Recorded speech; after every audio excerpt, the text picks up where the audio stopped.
Sese, Yabiso Candidat, Mobutu Sese Mobutu, Zamatinga Yoe, Comité Central.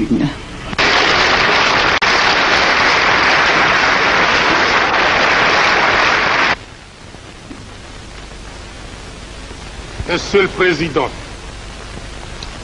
je tiens tout d'abord à vous remercier de m'avoir donné l'occasion de prendre la parole à cette tribune. Je ne peux m'empêcher en outre de vous féliciter au nom des ressortissants des pays appelés communément du tiers-monde de votre brillante élection en qualité de président de l'Assemblée générale des Nations unies. Je ne doute pas que grâce à vos qualités d'homme d'État confirmé, vous assumerez ces lourdes fonctions avec compétence, à la grande satisfaction de cette Assemblée et à la fierté des pays dits du tiers-monde. En lisant votre biographie, j'éprouve aussi un grand plaisir et une grande fierté de savoir que vous êtes un ancien journaliste comme moi-même.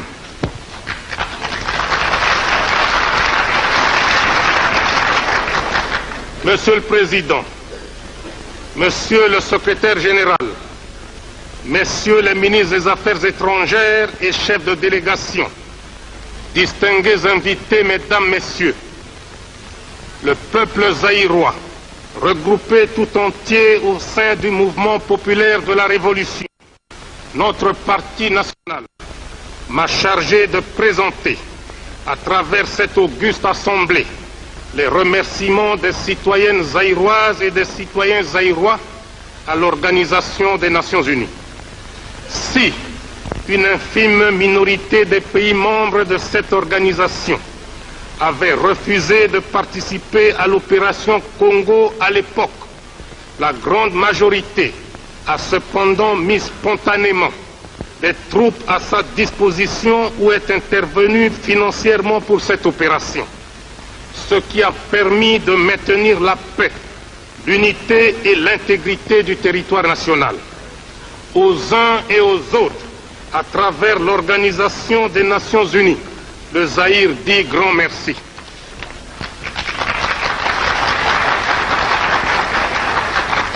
Je saisis également cette occasion pour rendre hommage aux secrétaires généraux de l'Organisation mondiale qui en sont véritablement la cheville ouvrière et qui en assurent la gestion journalière. Mes pensées vont spécialement à M. Daga Marshall, mort en service commandé pour notre importante organisation et pour la République du Zaïre. Mes hommages s'adressent ensuite à U Thant, son successeur, qui s'est dépensé corps et âme pour le maintien de la paix dans le monde et qui s'est montré particulièrement attentif à la cause zaïroise. Je me félicite enfin de la désignation de M. Kurt Waldheim en qualité de secrétaire général de l'ONU, à qui je souhaite une carrière aussi brillante que fructueuse. Monsieur le Président, tout le monde sait quelles ont été les circonstances d'accession de mon pays à l'indépendance. En 1960, le Zaïre, qui s'appelait alors Congo, s'est effondré en une nuit comme un château de cartes. Plusieurs experts en matière de colonisation avaient conclu hâtivement non seulement à une sorte d'incapacité congénitale du peuple zaïrois, mais également démontré par là que l'indépendance des pays neufs était une mauvaise opération. Nous étions présumés et jugés incapables de nous gouverner sans l'aide des colonisateurs. Mais, à notre avis, cet accident du Zaïre était prévisible, malgré que, dans l'acte de Berlin de 1885, le bassin du fleuve Zaïre était ouvert au monde entier.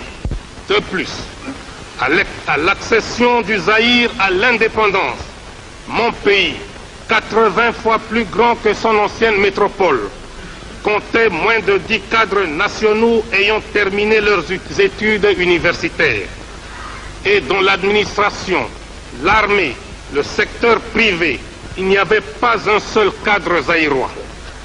C'est pourquoi nous avons vécu de 1960 à 1965 une époque néfaste pour notre peuple. Et nous sommes obligés de reconnaître que l'anarchie, le chaos, le désordre, l'inconscience et l'incapacité régnaient en maître au Zaïre. Certains d'entre vous consultent peut-être le dictionnaire pour connaître la définition du mot anarchie, alors qu'au Zaïre, nous l'avons tellement vécu que nombre de personnes croyaient que le mot anarchie était une invention zaïroise. C'est pourquoi tout désordre dans n'importe quelle partie du monde était baptisé du nom de congolisation. Notre pays n'a pas seulement souffert à cause de l'impréparation politique, mais également et surtout suite à la convoitise de l'Ouest et de l'Est, les uns et les autres voulant avoir une influence déterminante sur nous afin d'être maîtres de nos importantes ressources naturelles. Les uns voulaient nous recoloniser économiquement, tandis que les autres voulaient nous dominer idéologiquement. Le Zaïre, qui est passé d'un chaos indescriptible à un pays organisé et gouverné, a fini par reconnaître, à partir de sa malheureuse expérience, ses véritables amis. Interprétation des problèmes qui se posent à nous tous.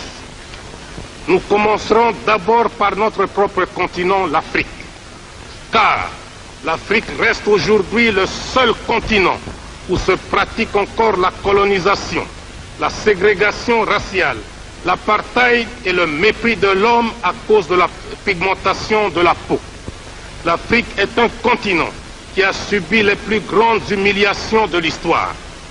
Depuis plusieurs siècles, la situation de l'homme noir en Afrique n'a fait que s'empirer.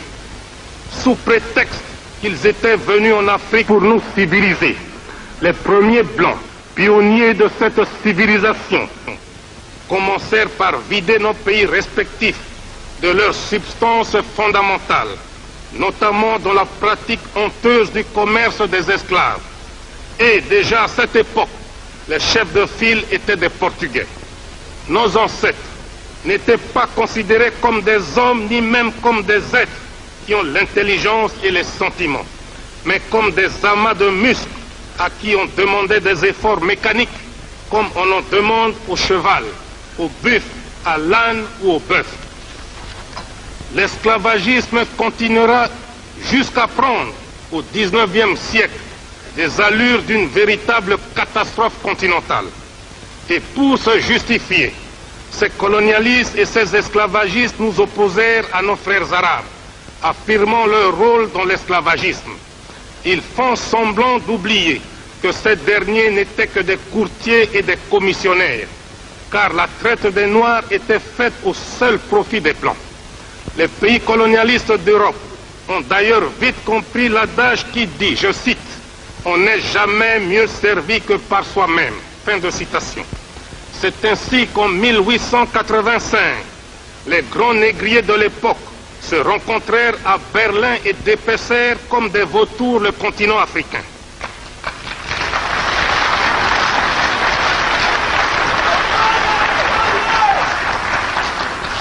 Il n'y aura plus de razzia esclavagiste qui leur coûtait cher.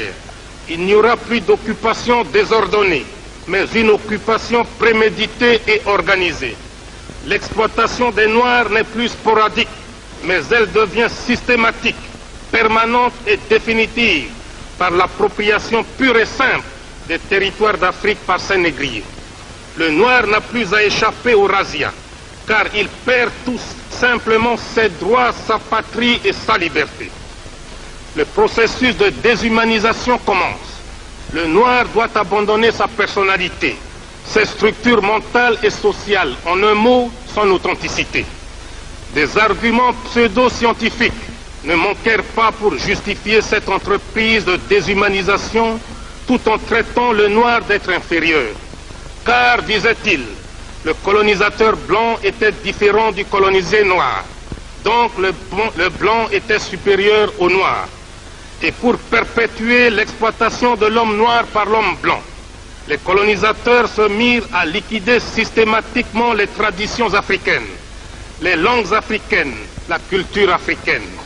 Bref, à abrutir complètement le noir, de façon à ce qu'il ne parle, ne pense, ne mange, ne s'habille, ne rit et ne respire que suivant le mode du blanc. Malgré les gigantesques moyens mis en œuvre pour asservir perpétuellement l'homme noir, les peuples blancs d'Europe n'ont pas pu éteindre la flamme de la liberté et de la dignité du noir d'Afrique. C'est ainsi qu'autour des années 1960, un sentiment irrésistible et irréversible de liberté s'empara de tous les peuples d'Afrique et provoqua la débandade dans les rangs des colonialistes qui n'y étaient pas préparés. L'homme noir brisa ses chaînes et dit non à son exploitation et à son aliénation par l'Occident. Un fruit ne tombe que quand il est mûr, mais devant l'ouragan et la tempête de l'histoire, mûr ou pas mûr, il tombe quand même. À partir de cette période,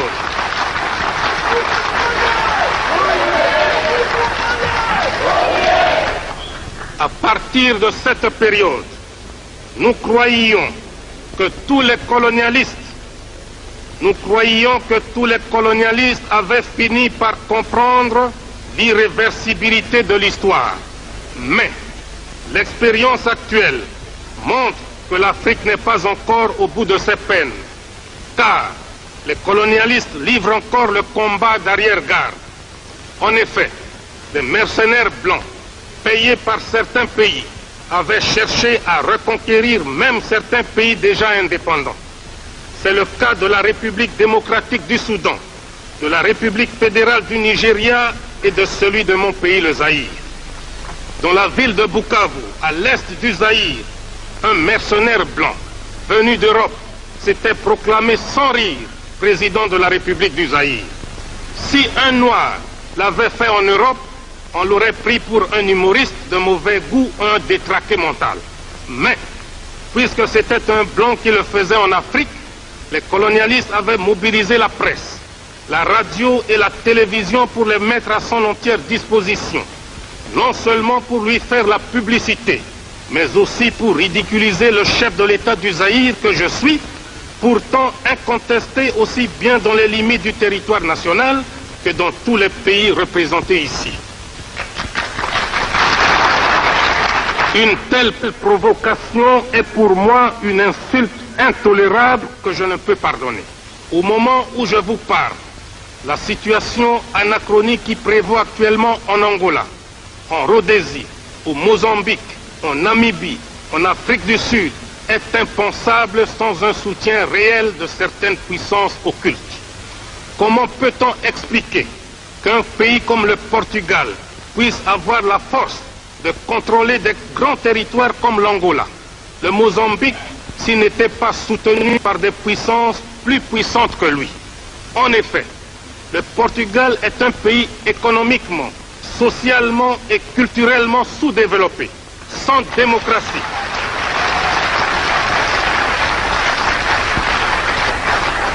Sans démocratie, sans aucune force militaire. Son seul record est le taux le plus élevé d'analphabètes en Europe.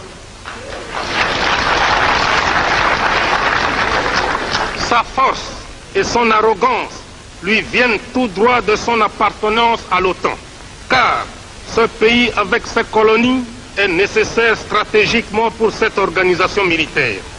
Le volume d'investissement et de capitaux venant de l'Occident augmente de jour en jour dans les colonies portugaises.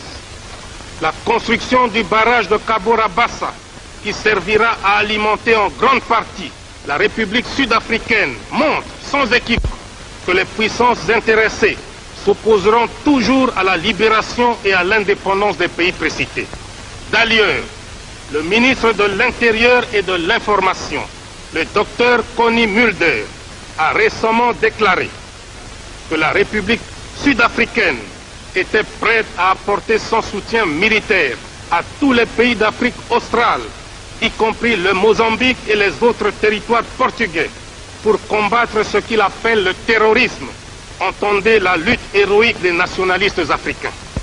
Le docteur Mulder faisait cette déclaration au moment où il effectuait un voyage en Rhodésie pour inspecter les unités de l'armée sud-africaine combattant auprès des forces rhodésiennes contre les patriotes zimbabwe. Entre les deux colonies portugaises, l'Angola et le Mozambique, s'est développée il y a quelques années une situation presque aussi similaire, mais en tout cas scandaleuse. Je veux parler de la Rhodésie. Un certain matin, nous avons appris par la presse qu'après plusieurs discussions secrètes entre le gouvernement de sa très gracieuse majesté britannique et les colons britanniques installés en Rhodésie, ceux-ci s'étaient rebellés contre leur gouvernement, leur pays et leur souveraine, et que les autorités de la Grande-Bretagne étaient incapables de faire changer d'avis leurs compatriotes d'Afrique. La Grande-Bretagne a comme devise « Dieu est mon droit », ce qui, je suppose, signifie que le rôle du gouvernement de ce pays est de faire régner la justice là où il en a l'autorité. En survolant l'histoire de ce grand peuple, on constate qu'il a largement justifié l'existence de cette devise et qu'il a même outrepassé la simple justice pour la confondre avec ce qu'il pouvait appeler le seul droit de la grande île. Pour s'en convaincre, il suffit de se rappeler d'innombrables mouvements de rébellion et d'indépendance si violemment matés par la Grande-Bretagne au cours de son histoire. Pour l'Afrique, l'exemple du Kenya est frappant. En effet, l'injustice du gouvernement britannique qui réservait à ses colons les meilleures terres de ce pays entraîna une révolution légitime des Mau Mau. Cette révolte fut sauvagement matée par une boucherie de près de 15 000 personnes. Le cas des États-Unis d'Amérique, qui ont vaillamment lutté pour conquérir l'indépendance, est trop connu pour être développé ici. Partout, au Kenya, aux Indes, en Guyane, à Chypre, à Aden, en Palestine, à Gibraltar, à Anguilla, la Grande-Bretagne a utilisé la force pour faire valoir son autorité. Partout, sauf, comme par hasard, en Rhodésie. Et pourtant, les Africains de Rhodésie, comptant sur la justice de ce grand pays, avaient fait confiance au gouvernement britannique. Mais, hélas, ils durent déchanter. C'est ainsi qu'un jour, 2000 manifestants noirs qui s'étaient nichés dans les arbres aux abords de l'aéroport de Salisbury pour accueillir le Premier ministre Harold Wilson, entonnaient une mélopée dont les paroles disaient, je cite, « Nous sommes des nègres, des orphelins de Rhodésie. Personne ne nous aide, personne ne nous aime. » Fin de citation.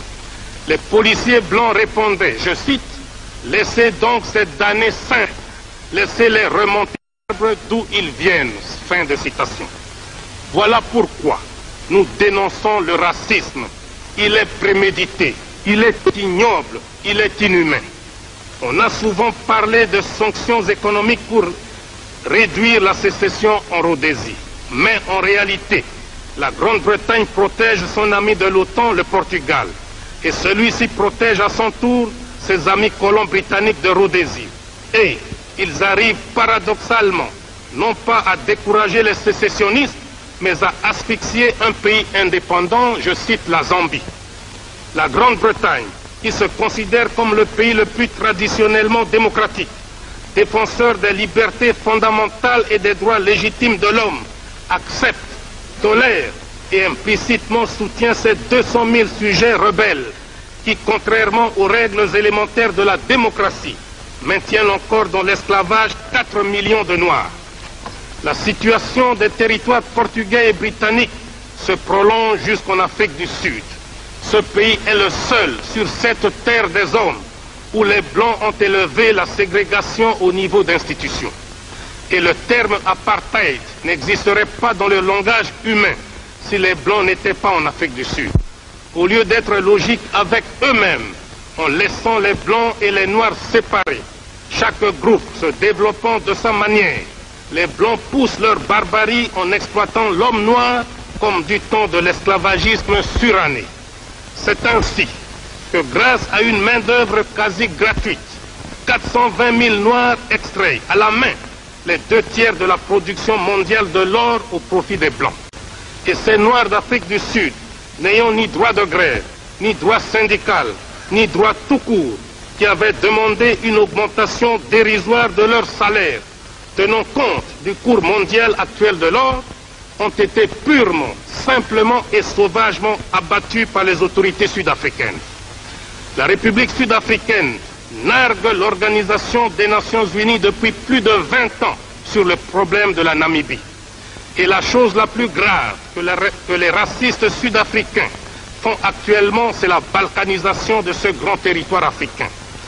Face à ce complot contre l'Afrique indépendante, 3 pays les plus directement visés essaient de coordonner leurs efforts afin d'assurer d'une part leur propre sécurité et d'autre part afin que les pays actuellement occupés soient libérés. J'en profite d'ailleurs pour rendre un vibrant hommage à mes frères Julius Nyerere et Kenneth Kaunda pour leur sagesse et leur détermination à la cause de la libération africaine. La mise en commun de nos moyens dans le cadre d'une conférence tripartite permanente permettra, j'en suis convaincu, la création d'un axe de dissuasion Kinshasa, Lusaka, Dar es Salaam. Tous ceux qui aiment l'Afrique doivent aider la Tanzanie, la Zambie et le Zaïre à assumer leurs responsabilités. Monsieur le Président, le Zaïre s'est associé à plusieurs reprises à d'autres États africains pour convaincre et persuader les racistes de l'Afrique australe de sortir de leur mauvais chemin, notamment par le manifeste de Lusaka. À cette attitude de bonne volonté, il nous a été opposé un mépris total. Aujourd'hui que nous avons la stabilité politique, économique et sociale, nous ne pouvons nous sentir heureux chez nous tant que nos frères d'Angola, de Mozambique, de Zimbabwe, d'Afrique du Sud et de Namibie ploient encore sous le joug des colonialistes portugais, des colons britanniques de Rhodésie et des racistes sud-africains. D'ailleurs, le Zaïre est le trait d'union entre plusieurs pays de l'Afrique centrale. Il est entouré de pays francophones, anglophones, lusophones, arabophones. Frantz Fanon ne disait-il pas que l'Afrique a la forme d'un revolver dont la gâchette est placée au Zaïre? En conséquence,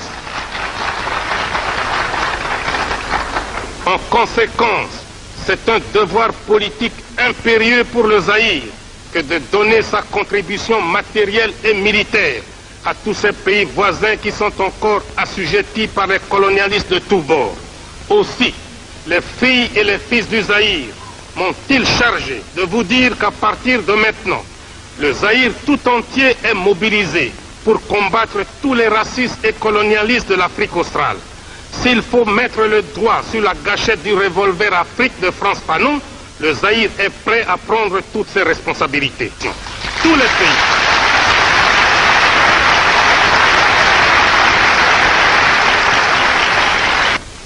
Disent nos amis, seront, je l'espère, de notre côté et de façon tangible. Car pour nous, même la passivité dans ce domaine équivaut à la complicité. Mon pays est prêt à affronter ce combat sacré, quels qu'en soient les sacrifices, et nous ne reculerons jamais, quoi qu'il arrive, quoi qu'il en coûte. Le combat de la libération africaine possède aussi ses moments de satisfaction. Et c'est avec enthousiasme que nous avons salué la naissance d'un nouvel État indépendant, la Guinée-Bissau. Et le Zaïre sont prêts d'appuyer la candidature de ce nouvel État comme membre de notre organisation.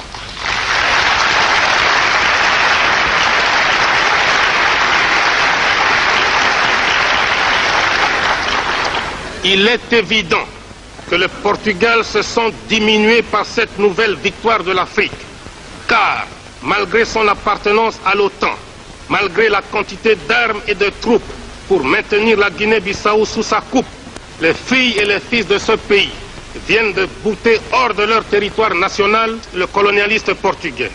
Et toute nouvelle intervention du Portugal en Guinée-Bissau doit être considérée comme une pure agression envers un État indépendant. Monsieur le Président, chaque continent a ses problèmes. L'Afrique a les siens. C'est la situation que je viens de vous décrire. Mais il y a un autre problème qui intéresse aussi au plus haut chef notre continent. c'est la situation au Moyen-Orient. Il s'agit sans détour de la question israélo-arabe. La situation qui prévaut dans cette partie du monde est sans doute la plus complexe et la plus délicate qui se soit posée à l'humanité. À écouter les protagonistes, on est tenté de conclure que la base de départ admise par tous est la résolution 242 du 22 novembre 1967. Mais chacun en a son interprétation et en tout cas personne ne l'applique. Vous vous demandez certes quelle est la position du Zaïre. Chez nous, avant de prendre une décision, nous essayons d'analyser objectivement les faits. Il nous semble enfantin et irréaliste de croire au mythe de jeter à la mer le peuple israélien. Ce peuple existe et il a droit à la vie. Mais il est aussi vrai que le peuple palestinien a le même droit que le peuple israélien, c'est-à-dire d'avoir une patrie et de vivre en paix. Il est donc inadmissible que les réfugiés de 47 soient délogés pour devenir les doubles réfugiés de 56 et qu'en 67 ils deviennent les triples réfugiés. Le peuple juif, qui a souffert du nazisme et de toutes sortes de racisme, devrait comprendre mieux que quiconque la souffrance des réfugiés palestiniens qui n'ont plus de patrie depuis un quart de siècle. Plus d'une fois, Israël a exigé des frontières sûres et reconnues, mais aucune fois Israël ne les a mentionnées. Car 1956 a remplacé 1947 et 1967 a remplacé 1956. Peut-être que demain, d'autres frontières seront exigées. C'est ainsi que le peuple arabe pense à son tour qu'il risque d'être rejeté à la mer, mais cette fois-ci à l'océan Indien. Au Moyen-Orient,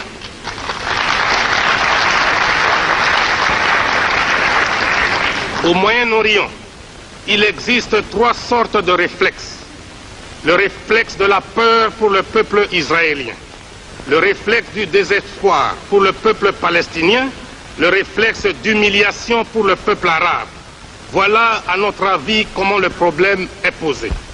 Ces derniers temps, quand un pays africain prend une décision souveraine dans le conflit israélo-arabe, les autorités israéliennes déclarent que cette décision vient purement et simplement des pays arabes et qui pisait que les dirigeants africains ont reçu en échange une somme d'argent pour prendre une telle décision. De telles déclarations sont graves et injurieuses. Par ailleurs, on ne peut manquer de s'étonner de la visite que le ministre de l'Intérieur et de l'Information de l'Afrique du Sud raciste, le docteur Connie Mulder, vient d'effectuer en Israël. Ce fait nous donne beaucoup à réfléchir quant à l'orientation de la politique africaine d'Israël et partant de l'avenir de ses relations avec l'Afrique indépendante. Le Zaïre, qui se trouve à l'heure du choix, doit dissiper l'équivoque et lever une sorte d'ambiguïté à cause de sa vocation africaine. Par conséquent, le Zaïre doit choisir entre un pays ami, Israël, et un pays frère, l'Égypte. Or, entre un ami et un frère, le choix est clair. Et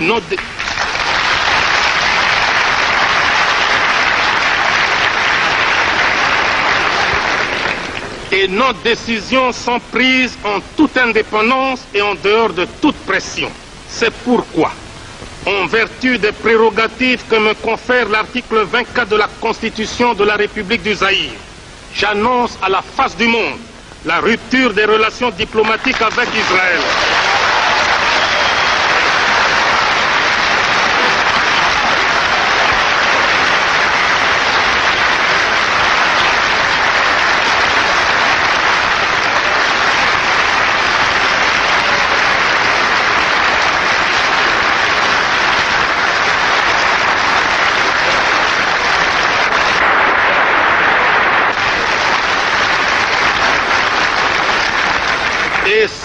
Et ce, jusqu'à la récupération par l'Égypte et d'autres pays arabes concernés de leur territoire actuellement occupé. Monsieur le Président, tout comme le Moyen-Orient dont nous venons de parler, l'Asie est depuis plusieurs dizaines d'années déchirée par des guerres atroces. Cependant, nous nous félicitons de l'évolution de la situation au Vietnam et au Laos. Et à ce sujet, il faut reconnaître honnêtement le courage politique du président des États-Unis d'Amérique et de son gouvernement pour avoir compris qu'une victoire militaire était impossible malgré les moyens mis en œuvre. En ce qui concerne le Cambodge, nous croyons que ce qui est valable pour le Vietnam et le Laos doit aussi l'être pour ce pays. Je souhaite ardemment au peuple cambodgien de retrouver rapidement la paix intérieure. Quant au problème coréen, la République du Zaïre entretient d'excellents rapports avec les deux entités, celle du Nord et celle du Sud, qui se partagent les suffrages du peuple coréen. C'est pourquoi nous suggérons à tous les membres de notre organisation de s'abstenir de toute action tendant à élargir le fossé entre les deux, mais plutôt de les aider à suivre la voie qu'elles se sont librement choisies, c'est-à-dire celle de la réunification. En attendant, on peut les admettre comme observatrices, et si la voie de l'unité que nous souhaitons vivement réussit, il va de soi qu'on se trouverait devant une seule nation coréenne représentée par une seule délégation. Et si, hélas, la voie actuellement recherchée n'aboutissait pas, il faudrait se rendre également à l'évidence et admettre deux délégations comme nous venons de le faire pour les deux Allemagnes. Le Zaïre estime que l'entrée des deux Allemagnes aux Nations Unies est une contribution au maintien de la paix dans le monde. C'est pourquoi il salue par ma voix la présence dans cette salle des délégués de ces deux pays. En ce qui concerne la conférence sur la paix et la sécurité en Europe, suivons les informations en notre possession. Cette sécurité concerne aussi le bassin méditerranéen. Mais qui dit bassin méditerranéen dit aussi pays riverains, ce qui entraîne fatalement l'association à ces travaux de pays frères d'Afrique, à savoir l'Égypte, la Libye, la Tunisie, l'Algérie et le Maroc. Monsieur le Président, permettez-moi de vous entretenir maintenant des problèmes qui nous tiennent à cœur au sujet des relations économiques internationales entre les pays riches, appelés communément pays développés, et nos pays appelés arbitrairement pays du tiers-monde. Je vous parle ici, bien sûr, en tant que représentant de mon pays, mais aussi en tant que dirigeant africain et ressortissant de ce qu'on appelle le tiers-monde. Au Zaïre, nous contestons cette appellation de tiers-monde qui, pour nous, n'a pas de sens logique. Car, si on veut lui trouver une définition économique, c'est-à-dire parler de pays à système capitaliste qui constitue une catégorie et de pays à système collectiviste qui en constitue une autre, cela voudrait dire que tous les autres ne sont ni capitalistes ni collectivistes, ce qui n'est pas tout à fait exact sous l'angle économique, car certains pays dits du tiers-monde suivent soit le système capitaliste, soit le système collectiviste. On ne peut non plus justifier l'appellation de tiers-monde sous l'angle géographique ni sous l'angle des populations. Car le tiers-monde ne constitue pas le tiers de l'humanité, mais plutôt les deux tiers. C'est pourquoi nous trouvons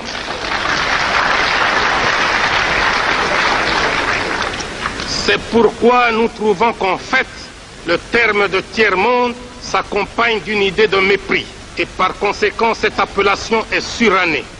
Pour les gens qui l'ont inventée, il existe des pays qui forment le bloc de ce qu'on appelle l'Ouest et les autres qui forment le club de ce qu'on appelle l'Est. En dehors de cela, on met tous les autres dans le même panier sous le vocable de tiers-monde.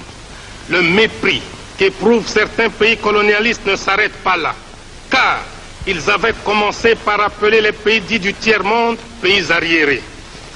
Les auteurs eux-mêmes, trouvant ce terme trop fort, ont cru l'améliorer en lui substituant celui de pays sous-développés.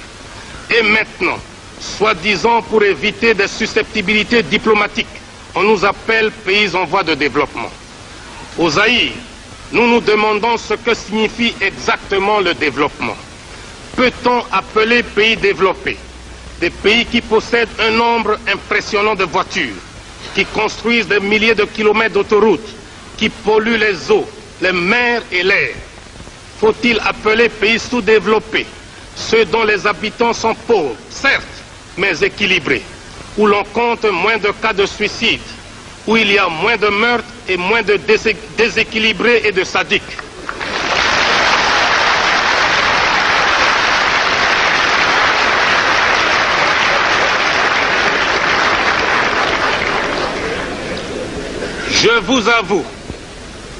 Je vous avoue que je n'ai jamais considéré le Zaïre, mon pays, comme sous-développé, car mon peuple est discipliné, travailleur, digne et fier, alors que les pays qui se disent développés sont le théâtre de désordres sociaux, de grèves sauvages. C'est pourquoi nous préférons au terme de développement celui d'équipement. Nous reconnaissons volontiers que nous sommes sous-équipés par rapport à d'autres pays. Et c'est d'ailleurs comme cela que les spécialistes de l'économie occidentale l'entendent quand ils veulent bien l'avouer. Les États-Unis d'Amérique se trouvent à la tête du club des 10 pays les plus riches du monde.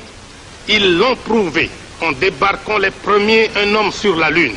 Mais on ne dit jamais que les 9 autres sont sous-développés par rapport aux États-Unis. On dit tout simplement comme nous qu'ils sont en retard d'équipement par rapport aux USA. Ce qui précède prouve que le concept pays en voie de développement est impropre et un faux prétexte, car chacun de nous a toujours un plus équipé et un moins équipé que lui, et que nous sommes tous en perpétuel développement, c'est-à-dire en fait en voie de développement. D'autre part, ceux qui se disent développés devraient se rendre compte de la prise de conscience par les pays sous-équipés de leurs conditions. En effet, ces derniers ont fini par comprendre que la division du monde n'est pas fonction de l'idéologie ou du degré d'industrialisation des différents pays. Le monde se divise en 2 camps, les dominés et les dominateurs, les exploités et les exploiteurs. Les pays pauvres ne le sont pas par incapacité congénitale, ils le sont par suite de l'histoire qui a fait que certains pays ont dominé, exploité et pillé d'autres pour s'enrichir. Et c'est de la logique mathématique. Quand le riche exploite le pauvre, le riche devient de plus en plus riche et le pauvre de plus en plus pauvre. De nos jours, il est de bonne presse de parler de l'assistance des pays riches envers les pays pauvres. Quand un pays riche donne ne fût-ce qu'1 kilo de médicaments à un pays pauvre, on mobilise la presse, la radio et la télévision. On échange des discours diplomatiques, les uns pour vanter l'aide, les autres pour remercier. Cette propagande a même suscité chez certains théoriciens des pays riches une opposition à l'assistance aux pays pauvres. Car, disent-ils, ce sont les pauvres des pays riches qui enrichissent les riches des pays pauvres. Il n'y a rien de plus faux. Car, si on examine bien, on constate que paradoxalement, l'assistance profite avant tout aux pays donateurs. En effet, quelles sont les formes d'assistance? On peut en distinguer notamment 3. Les bourses d'études pour les étudiants, l'assistance en personnel, l'assistance financière. Quand on accorde une bourse d'études à un jeune étudiant d'un pays pauvre, cette bourse est dépensée totalement par l'étudiant dans le pays riche. Il arrive même que la bourse ne suffise pas et que le pays pauvre consente à donner un supplément, c'est-à-dire, en fait, un transfert de capitaux du pays pauvre vers le pays riche. Il en est de même de ceux qu'on appelle les coopérants techniques, dont les salaires sont dépensés dans les pays d'où ils sont ressortissants. Au Zaïre, par exemple, nous les logeons, nous les véhiculons, nous leur payons pour leurs vacances annuelles le ticket aller et retour. Quant à leur salaire, la moitié est transférée mensuellement à leur compte dans les pays d'origine. D'ailleurs, une partie non négligeable de nos paiements extérieurs est constituée de transferts des salaires des travailleurs expatriés. Toujours dans le cas du Zaïre, chaque année, nous devons consentir une somme de 40 millions de dollars pour transfert salarial des coopérants techniques. On parle aussi très souvent d'assistance financière. Mais si on y regarde de très près, on constate que les crédits des pays donateurs sont d'une part grevés de conditions de fourniture d'équipements et d'autre part assortis de taux d'intérêt exorbitants et de délais de remboursement très courts. De plus, Il reste dans les coffres des banques des pays riches et le pays bénéficiaire n'en reçoit pas un seul centime à dépenser localement. Il se passe donc comme si l'on finançait un pays pauvre sans que celui-ci ne bénéficie de ce financement. On dirait, pour utiliser le langage des financiers, que nous assistons là à une espèce d'autofinancement des pays riches eux-mêmes. Bien plus, mon pays transfère annuellement vers l'ancienne métropole, pour paiement de services et de dividendes des sociétés privées installées chez nous, une somme allant de 300 à 350 millions de dollars. C'est pourquoi je me demande finalement qui assiste qui. Je suis convaincu.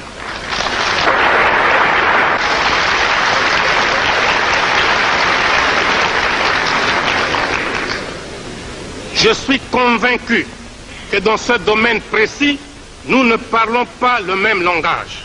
C'est pourquoi, si réellement les pays riches veulent aider les pays pauvres, ils doivent les mettre à l'abri de crédits fournisseurs, de bureaux d'études et d'experts internationaux. Je m'explique.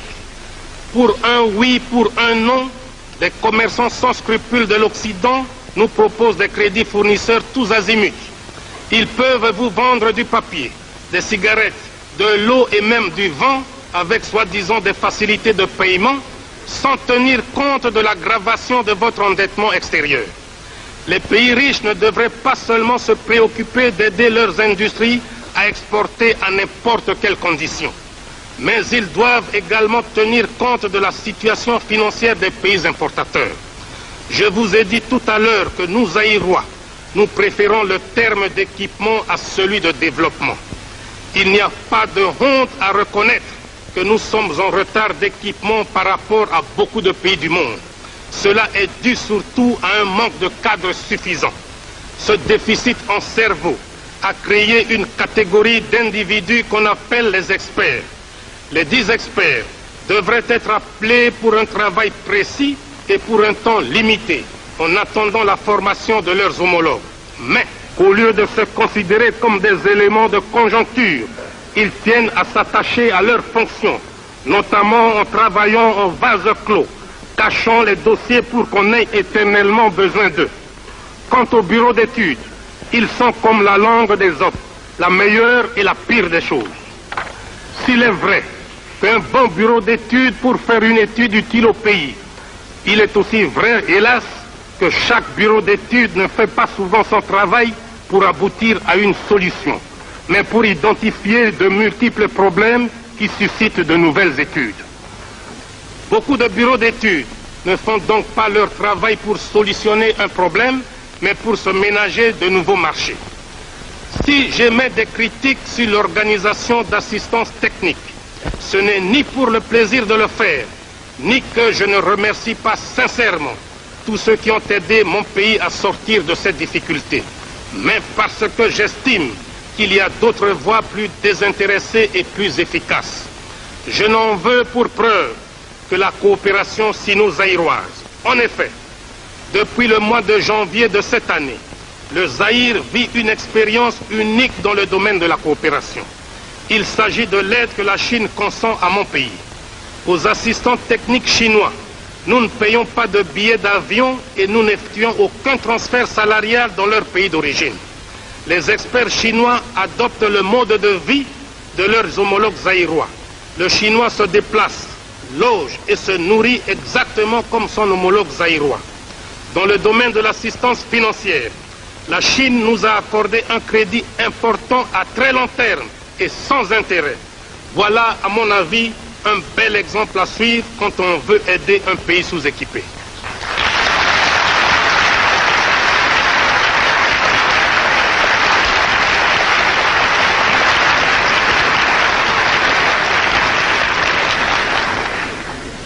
Nous devons avoir toujours présent à l'esprit que le monde se trouve à la croisée des chemins.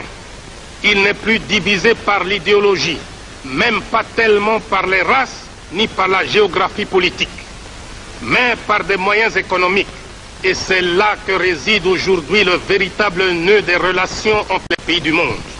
Plus d'une fois, les pays pauvres ont lancé des cris d'alarme auprès des riches pour comprendre leur situation précaire dans le monde économique d'aujourd'hui. Le dernier sommet des pays non alignés à Alger, dont le compte-rendu sera donné à cette tribune par le président en exercice, Boumedienne d'Algérie, a souligné sans équivoque le danger de laisser persister une telle situation d'une injustice flagrante. Nous avons plus d'une fois dénoncé le scandale de la détérioration des termes de l'échange et certains théoriciens de l'Occident, pour se donner une conscience tranquille, essaient de démontrer que la qualité des produits finis a augmenté, alors que les matières premières étaient restées les mêmes, que donc il est logique que les produits élaborés se vendent beaucoup plus cher que les matières premières. De telles théories dénotent une mauvaise foi manifeste. Prenons un exemple. Dans la constitution d'un repas, on peut avoir de la viande, des légumes, des fruits, du café, du thé. On peut considérer que ces produits n'ont pas beaucoup changé depuis des années. Mais les prix des produits des pays riches, la viande par exemple, galopent dans des proportions inquiétantes, tandis que le café et le thé restent toujours sujets à des fluctuations permanentes. Le caoutchouc que nous produisons est moins cher que ce qu'il coûtait il y a 20 ans, tandis que les pneus que nous achetons n'ont jamais cessé d'augmenter de prix. Le pétrole produit par les pays sous-équipés se vend moins cher que l'eau minérale produite par les pays équipés.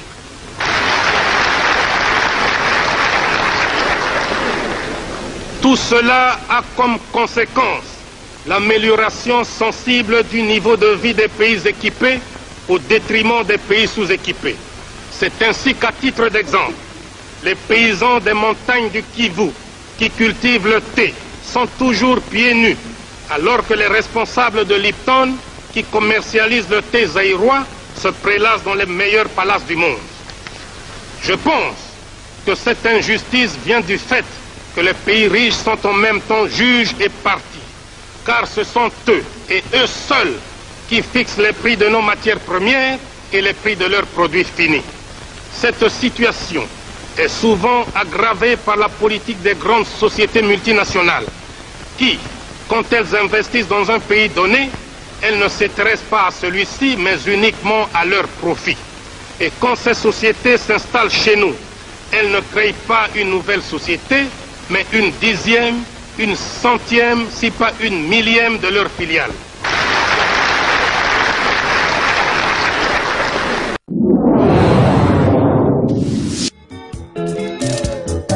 Yabiso candidat, Mobutu cessé.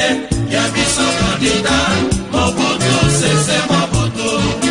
Zamatinga yoe, nomite sotra, okebana bandoki, etumbana bandoki esilite.